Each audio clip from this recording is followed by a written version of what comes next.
Alright, welcome back to another web development video where I show you kind of the ins and outs of how to do different things in web design and web development. Today we're going to learn how to use an API in order to get data for a web app. Alright, so maybe you want your data to be dynamic, or maybe you want to connect into some data from another source that's not your own server.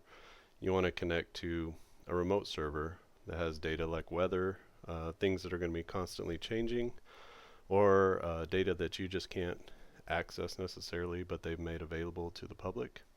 So that's what we're going to do today. And we're going to be using the REST API. We're going to be using jQuery. You could use JavaScript too, but I'm more comfortable using jQuery than vanilla JavaScript, so I'm just going to do that today. There are lots of other videos out there that'll show you how to use vanilla JavaScript in order to make the HTTP requests and the calls that are necessary. jQuery gives you some shorthand methods to use that do all those things, but you don't necessarily have to write them out. So the code is actually a lot more succinct, even though you're having to pull in the jQuery library. So that's what I'm using as more of a design-based developer. It makes more sense to me in my head whenever I use jQuery, so that's mostly why I use it in the projects that I make. And we're going to be using Codepen. So I have a Codepen pen that's all set up here. And it's got a few things. One is there is an output container, and this output container is going to hold the data once we output it to the actual front end of the website. We also have the JavaScript here. And in order to get jQuery into Codepen, it doesn't come with that functionality, so you have to click on Settings, and then you have to go to JavaScript. And then you can click here. You can see that I've already searched for jQuery recently, but you can actually choose jQuery from the list. And then you go to Save and Close. And now jQuery is loaded into Codepen so that you can just start typing in the JavaScript module here and begin to use jQuery in your website or your app. Alright, to get our data, we are actually going to go to Unsplash, and we're going to look here at the Unsplash API.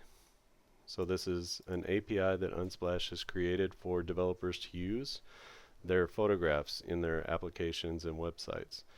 So all it requires is that you sign up as a developer, or I'm not sure if you need a separate sign-in with unsplash.com or not. I'm not sure if you have two different sign-ins or not. I don't think it is. I think it's just one.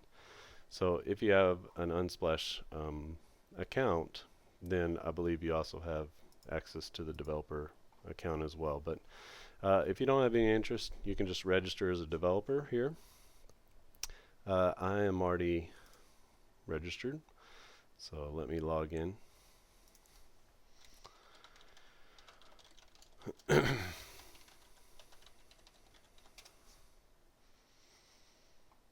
And once you log in, okay, you get taken to unsplash.com.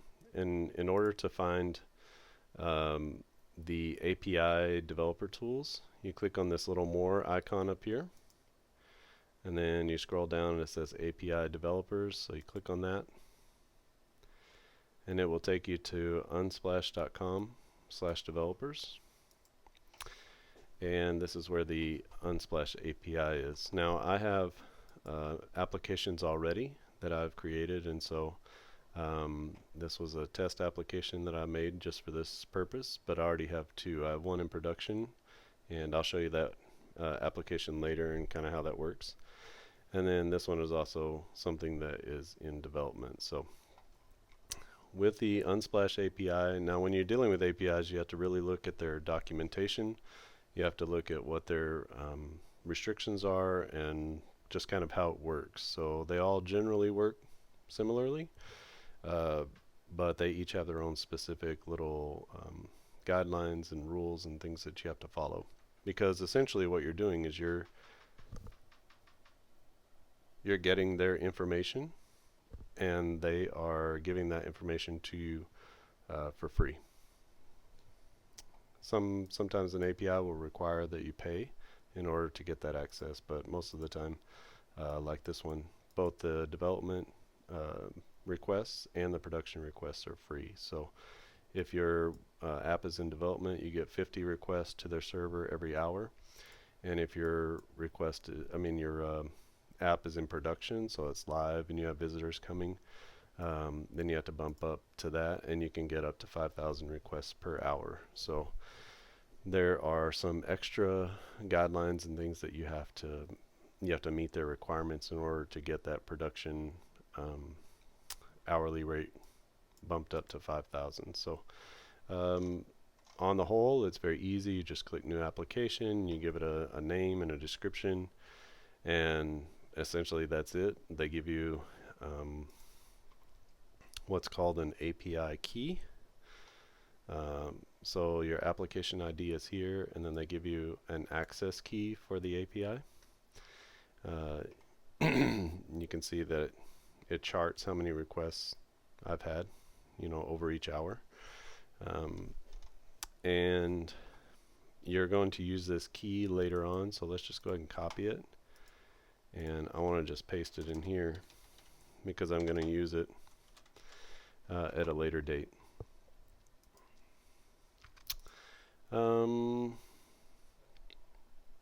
If you don't know about Unsplash, go to unsplash.com and find out more.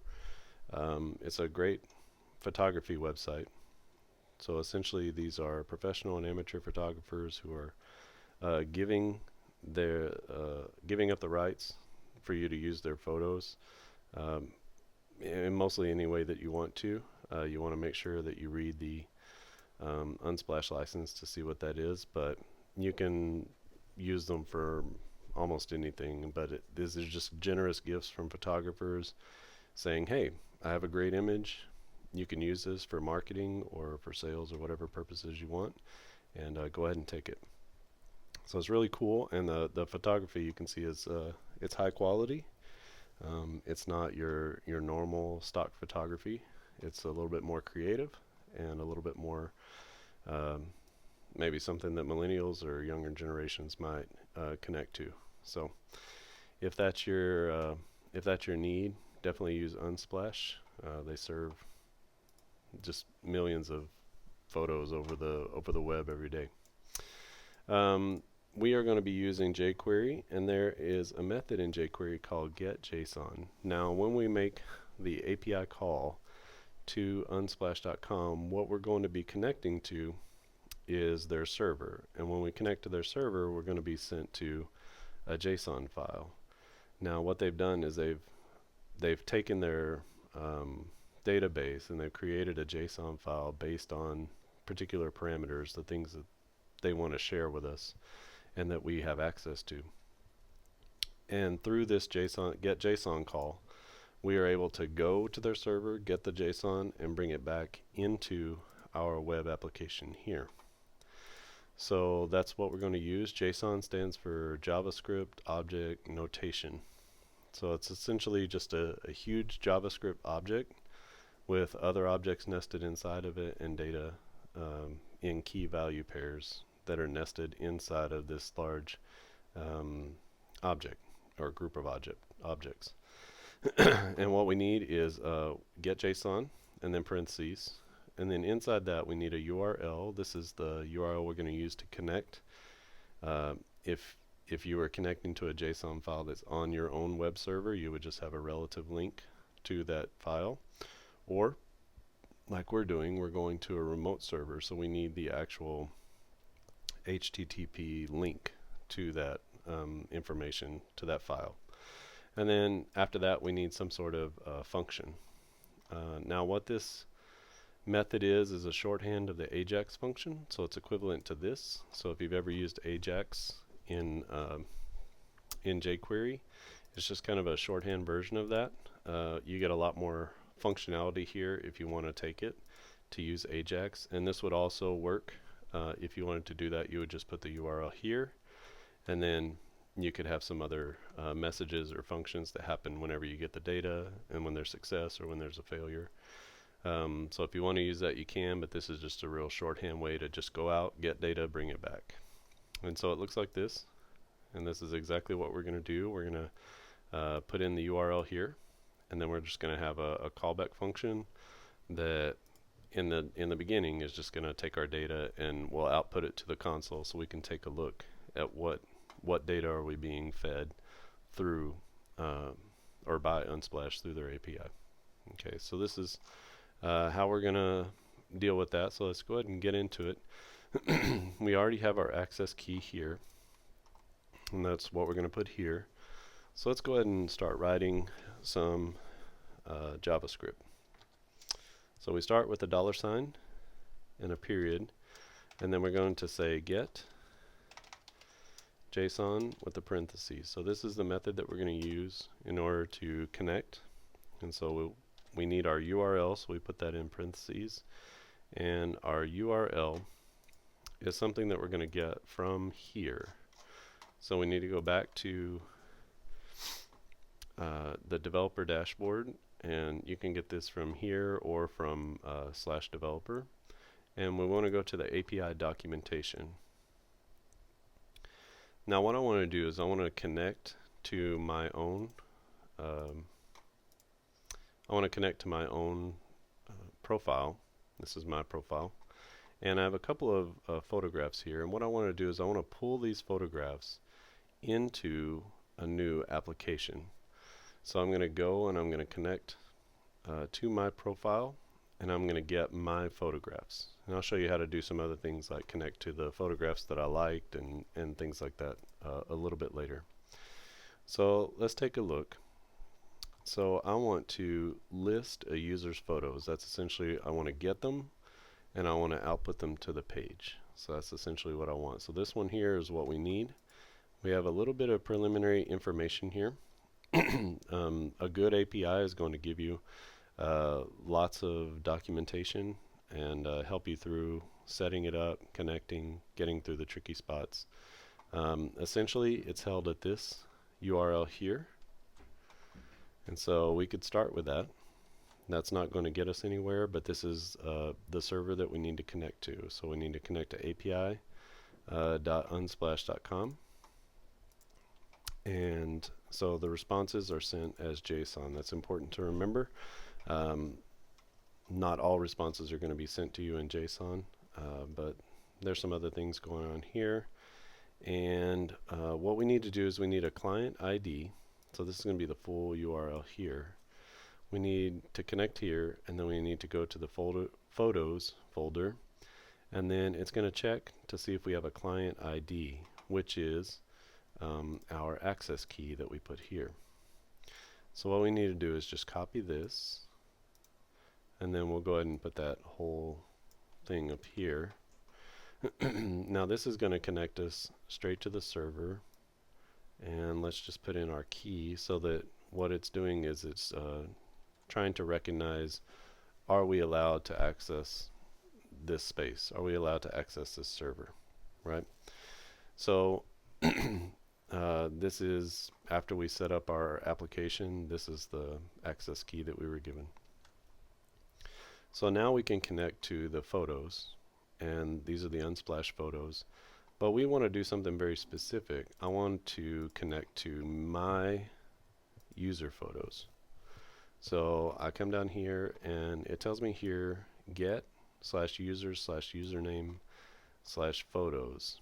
Now what does that mean?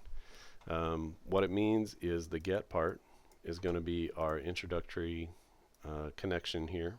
So this part here.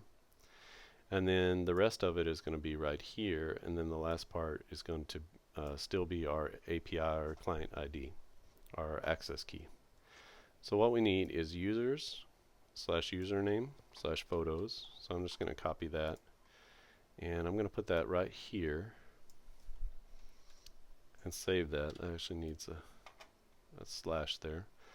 So we have api.unsplash.com/users. And then I have to put my actual username. You can see here my username is just my name. So I'll type that in, Brian Hefferkamp. And then I want to access my photos. Okay, so this is our JSON object. Okay, so it's not there yet because we have to call back. So we're going to do this, and then we have a function in which we're going to bring all that data into our web app when the page loads. So we have our URL, and the next thing that we need is we need this function right here. And we're going to write it just like you see it written there. So it's going to be function, and then we're going to pass data into here. And then that's all we really need to do. It should bring us back our data whenever we connect. So let's console log that, and let's see how it works. So we're going to go ahead and save.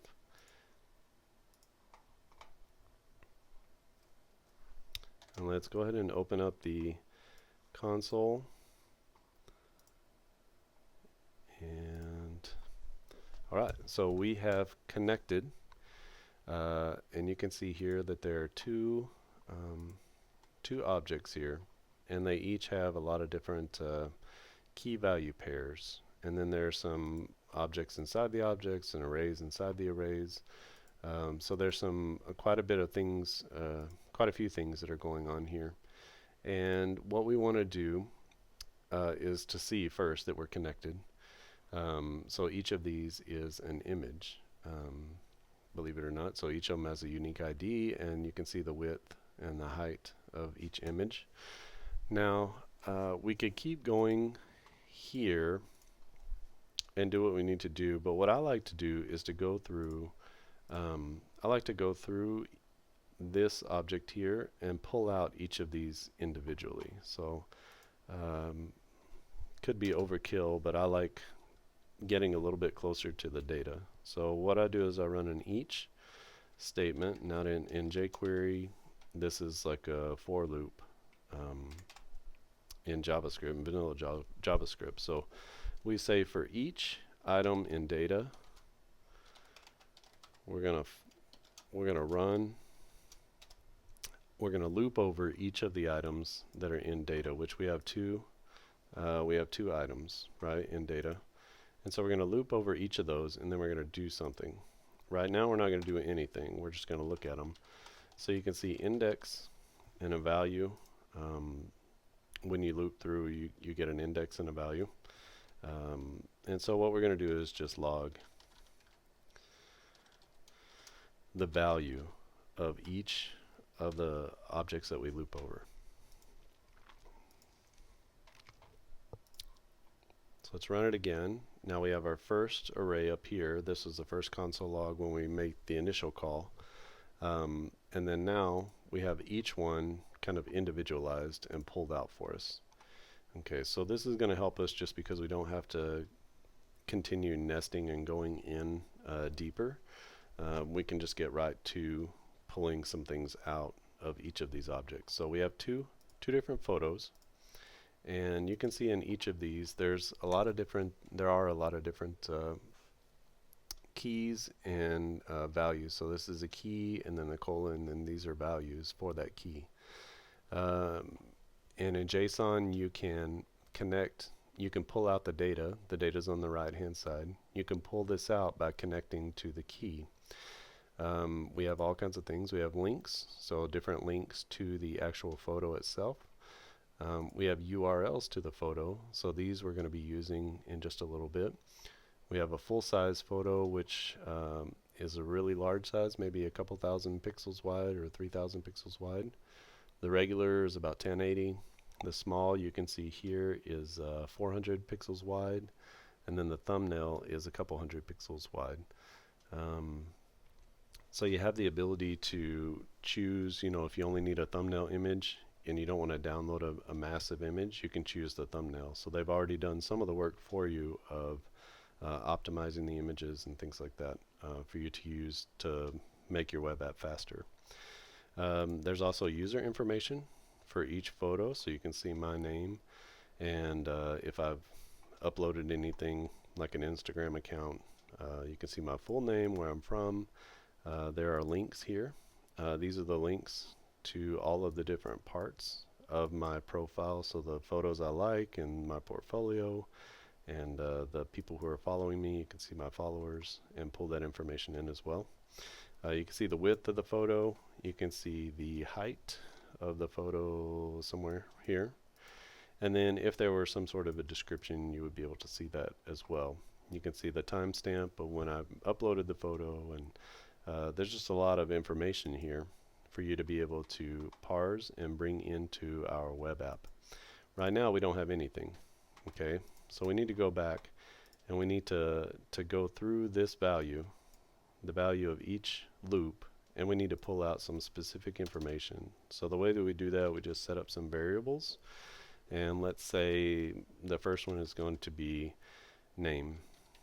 And so the way that we find that is we use the value, which is the object that was returned whenever we did the for loop, the each loop, and we say value, and then we need to go inside and we need to grab a value of something. So I'm saying the name, so it would be under user right here, and then the name, let's get the full name here, so it's under name. So the way that we kind of duck into the JSON is we say value.name, or I'm sorry, user.name. So each level that you want to go in requires a dot and then that key. So because we want to come here to user, so this is our main object here. This is value. So this whole thing is value. And then we go down to user, so we say dot user, and then we want to go inside of the user, you can see, and get name, and so we say dot name. So every time there's a dot and then a key, we're going inside of that object. Okay. So this gets us the variable name. So this is going to store my username. And let's go ahead and get a bio. So I'll say value dot user dot bio, because that's the key that's inside here, right? So we'll get the bio, and what else? Let's go ahead and just get the image link. So we're done with the user. We don't really need that, and we're going to go to URLs. So this is the URL of the image itself. Okay, this is not the link, not the href value. We're looking for the actual source of the photo itself. And I'm just going to grab the regular link here. So we need to go inside value to URLs, and then .urls .regular. That's what we want to get. So we'll say variable image URL equals value dot URLs with an S, and then regular. Now we could go through and we can console log each of these so that we can actually see the values for each one. So this one is going to be name, this one will be bio, and this one is going to be image URL. Now because it's looping through two different items, so we're going, remember we had two different objects that came up with data, so we should be looping once, gathering all this information, looping twice, gathering all this information. So let's see if that connects us and if it works. So you can see here, this is the first loop, this is our value, and this is value.name, or value.user.name, and this is value.user.bio. This is value.url, or urls.regular. So you can see that. If we open it, you can see the image itself. Okay, so we actually, this is the regular size photo. And then it's gone through and it's looped through the second item. So we had two objects up here, you can see them. And then it's looped through the second object and done the same thing. So it gets this value for the URL, which is a different photograph. Alright, so we are working and we're gathering all of our variables here. So let's just get rid of this. And then what we need to do is that we need to take these variables and we need to somehow output them to the screen. So right now we just have a blank screen. This is all happening behind the scenes. This is not happening for the user to be able to actually see or to interact with it. So if we go over here, I'm going to show you a couple different ways to do this. One is what we want, one is not. So I'm going to show you what happens if we do the one that we don't want first. Okay, so we want a place to put our name.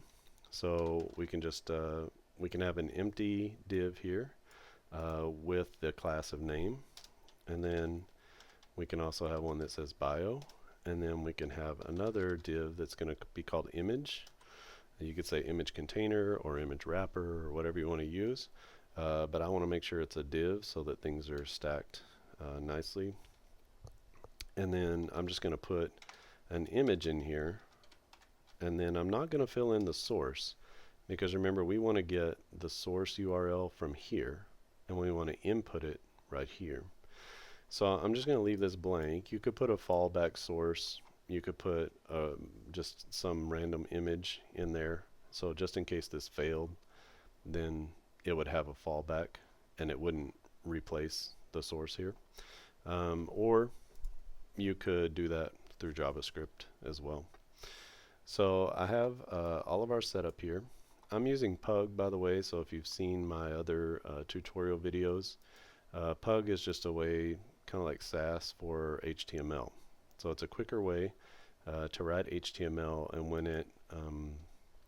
when it compiles, like Sass compiles to CSS, Pug actually compiles to regular HTML output. So if you want to see what it actually is going to look like in HTML, then you just click, compile. If you want to fork this Codepen pen, then you can fork it, and then you can use Pug or not. So you go to the settings and you go to HTML, and then if you want to use a different preprocessor like Hamel or Slim, you can do that. And if you don't want anything, then you would just click none, and you can write your own HTML that way. Alright, so we have this all set up. These are little containers that we're going to take all of our information that we stored, and we're going to flow them into these containers. And the way that we do that is we can come back into our JavaScript and we will write something like, so let's target the container name. And for the name, we want to input the variable, or the data from the variable name. So we take, we're targeting this over here, this class, and we're going to take the text, so just the data. We're not going to do any sort of HTML or anything because we already have an H1 set up. So we don't want to do anything except put the text in here. And then we take the text that's contained in the variable name, and we put that in there. And we're going to do the same thing for the bio. So let's just put, we're going to target the bio container, and we're going to take the information stored in bio up here, and we're going to put the text into this container. And then for the image, we're going to target the image container, but we don't need to do that only. We need to go inside of that to the image. So this means the image that's inside of the image container. And what we're going to do is use the attribute method. So in jQuery, attr is the attribute method. So if you want to change something like the source, or you wanted to add an image title or an image alt tag, or change those values, you would use attribute. Okay, so the way that we do that method, we have the attribute that we want to change, which is source, and then we need to fill it in either with something, so you can put a string in there, or you can put some sort of value yourself, but we want to dynamically create this using this image URL. So let's just copy that, and we'll use the contents of this variable to be put right into here. Okay, so whenever we get the variable, we set it, and we take that value and we put it here, and this is going to go be output here.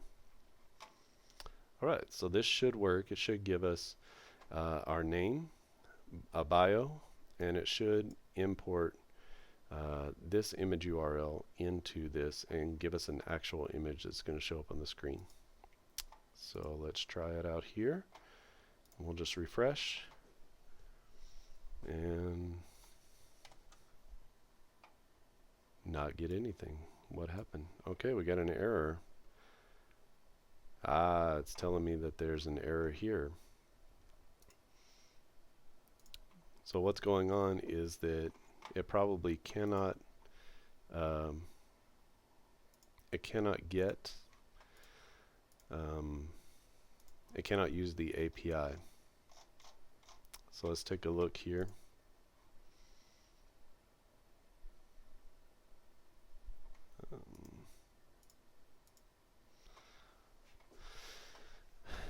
This is good that I ran into this issue.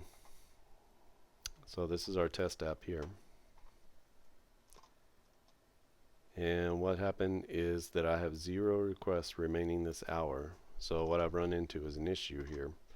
And what I need to do is I either need to create a new app so that I can get some more requests so I can keep developing it, or I can use one of my other I could use this one for instance. Let me just create a new application, and then you can see how that's done. Let's say overflow app, and then we'll just say this is the overflow app I use when I run out of requests. Okay, and we'll do public access, and you can do some different permissions. That requires a little bit more advanced setup. And so we take our access key, and now we have 50 requests remaining this hour. And I'm trying not to use them all up. But all we would do is come in and we would switch out the client ID. I believe this is going to work. Let's copy and let's paste it in. So we'll save that, and then we come back over here and let's see if our app works now. Okay, so now we've made a request, and you can see here that we've got our same 2 objects. We've gone through each of the objects, we've pulled out the information, we've stored them in variables, and now we've output to the screen. Now we looped over 2 objects, but we only have 1, so there's no way to scroll over here. So this is a problem, and this is the problem with creating where is it? This is a problem with putting your HTML here and then outputting it. So if you're doing some sort of a loop like this, what happened was that it looped one time, it output the text here, and then the second time that it looped, it covered over the text. So that's not exactly what we want. What we want is for this to be created each time that we loop. So it loops through once, creates this, inputs the values, and then comes down and recreates it again after on the second loop, or the third, or the 15th, however many we have. So now we need to take this HTML and we need to output it each time that there's a loop. So the way that we do this is that we come over and we're going to target the output. That's what we're going to target right now. And the easy way to do this would be to view the compiled HTML. Let's copy that. And we're going to target the output div. And we're going to say change the HTML of the output div. Now, one of the things that we can do if we do HTML as a method, it's going to wind up doing the same thing. It's going to replace it, and you're only going to see it one time. But if we use a method called append, then that will put it in there one time, and then the next time that the loop runs, it'll come and append it. It'll do everything here except after whatever was last in output. If you do prepend, then it'll take it and slot it here and push everything down, and then do another one and push everything down. But we are okay with just, creating a list essentially of all of the things that we want to output here. And you'll see it in practice here in a minute.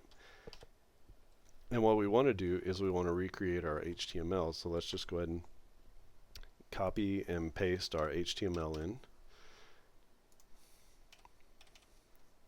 And I've gone one level too much here.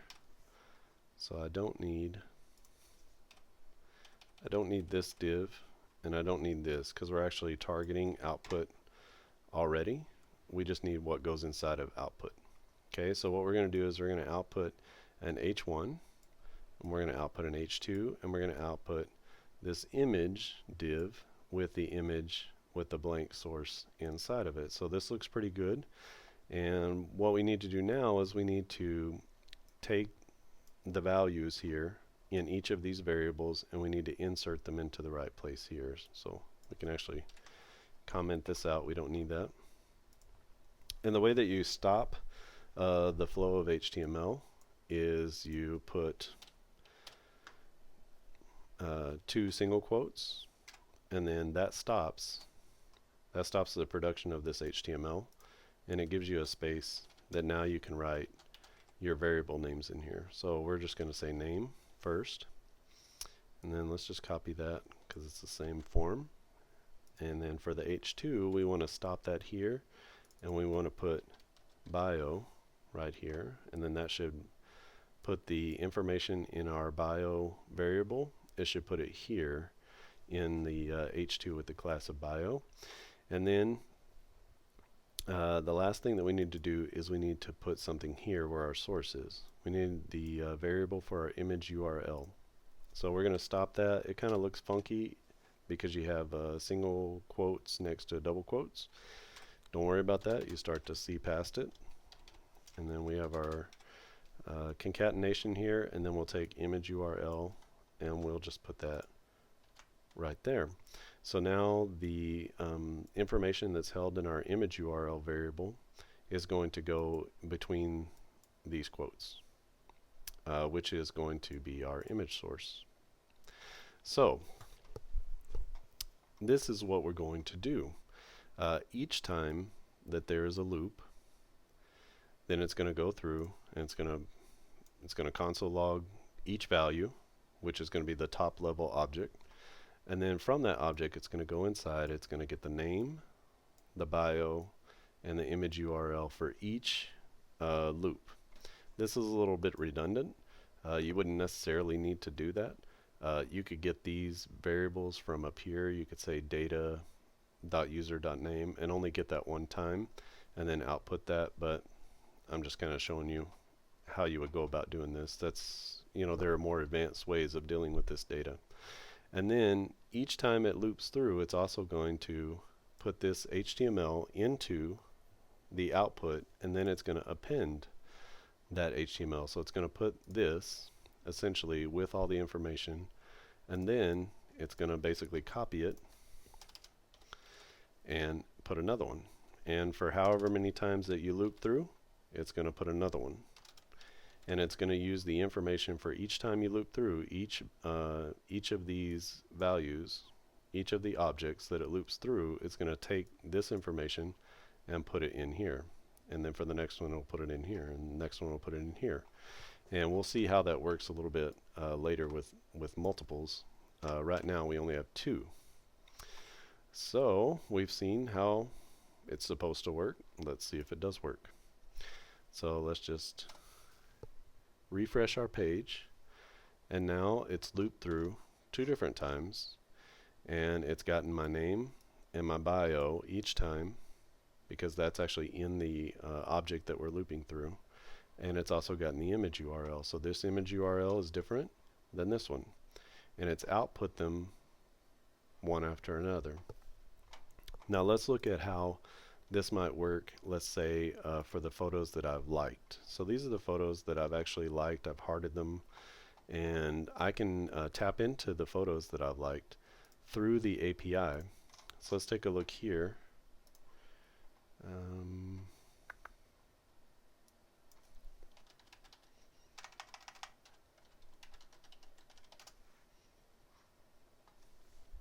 Let's take a look at the documentation and see how we can do that. So what we do is we want to come down to the users. So remember we just listed my photos, but I can actually list the photos that I've liked. So I can click on that, and now it gives me, remember this is the beginning of our call, and then it's users/username/likes. So before it was user/username/photos, but now I can actually go into my account and I can pull out the photos that I've liked. Now our client ID stays the same because we're still connecting with the same application. It's going to bring back this object full of lots of data, and then for each of those we are going to go through and we're going to pull out name, bio, image URL. Now these are photographs that I've liked, right? So they're not my photographs. These belong to other people. So we'll get one from Casey Horner and Matthew Hamilton and Ilner and Rachel. So we're going to get their photos, so it should also pull their name, their bio, and the image URL for that particular image. And then we're going to output it the same as before with the class of name. It's an H1 and H2 is a bio, and then the image source is going to be filled with the image URL. Now I have 5 likes currently, so it should output this 5 different times to the page. So let's go ahead and do save. Let's go ahead and refresh the page, and we should get all of those likes. So we have Casey Horner, and we have his bio, and we have the photograph. And we have Matthew Hamilton and his bio and photograph, and then they've done one for Rachel Cook. Now she does not have a bio listed on her account, and so it gives me null because there's nothing there. And then Ilner, his photograph comes up as well. So 1, 2, 3, 4. Do I only have 4? Oh, I only have 4. Okay, 4 likes.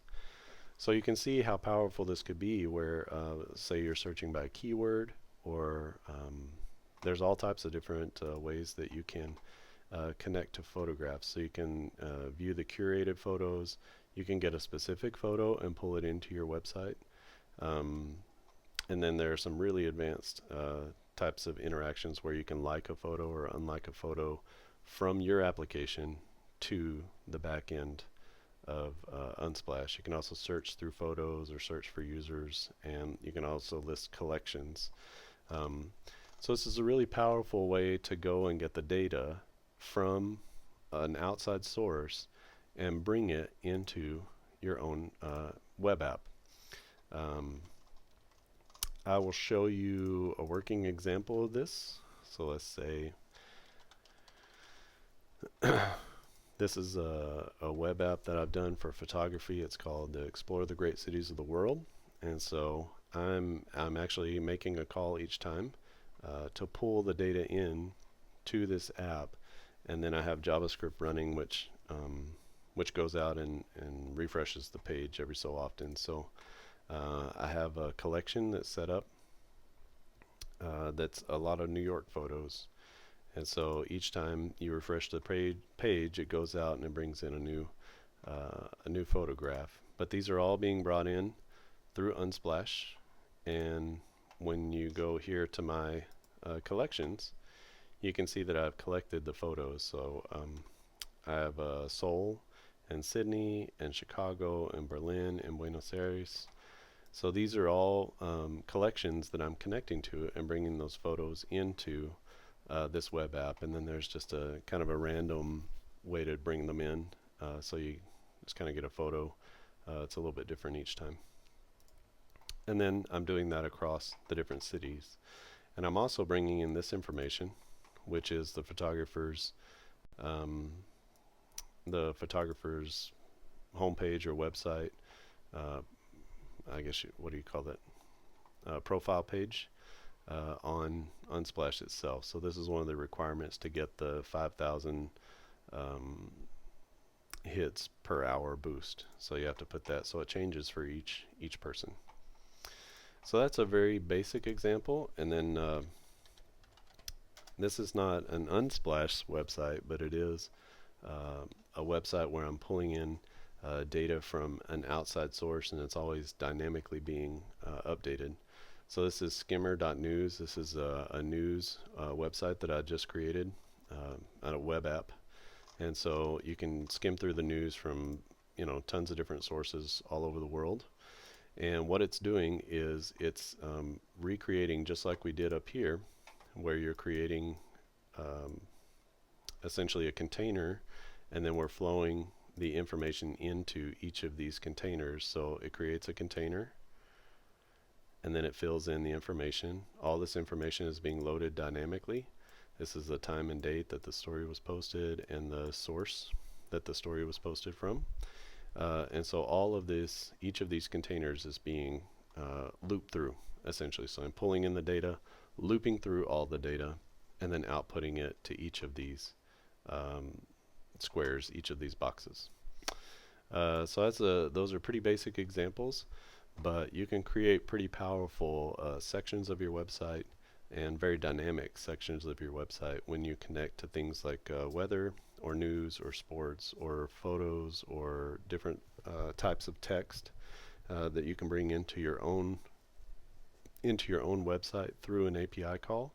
And it's not content that you have to create and not content that you have to manage. Somebody else is managing all that content for you. You're just handling the front end design and development and deciding where it goes inside of your web app. So this is pretty powerful. If you have any questions, please put them down in the comments section. If you have any comments, or if I've messed something up or you used the wrong terminology, please correct me, because I want everybody to be on the same page, and I know that sometimes I'm speaking faster than I'm thinking, and so I'm using the wrong terminology. So if I've confused you with some of the terms that I'm using because I've used them wrong, please correct me. If you have anything to add to this, please add it in the comments section. This is kind of a long video for me, a little bit longer than normal, but I hope that it's given you a really firm understanding of how to use APIs in order to get data into your web app or into your website. Thanks for watching, and I'll see you next time.